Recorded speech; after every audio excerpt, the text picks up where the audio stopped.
Gusto mo makita yung mga quality at affordable na mga units natin, papakita ko sa inyo yung mga available units natin dito sa showroom.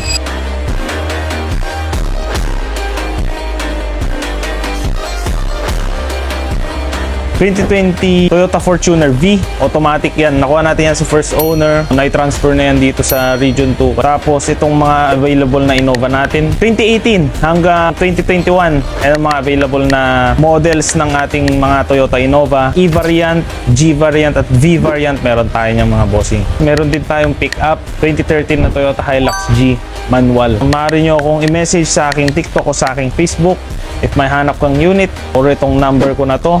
Lahat ng units natin ay dumaan sa pag-check, sa pag-i-scan, under chassis, papers. Pa-verify na natin lahat yan sa LTO at HPG, kaya kahit nasaan ka, OFW or malayo ka dito sa lugar namin, hindi masasayang yung biyahe mo pag pumunta ka dito sa showroom.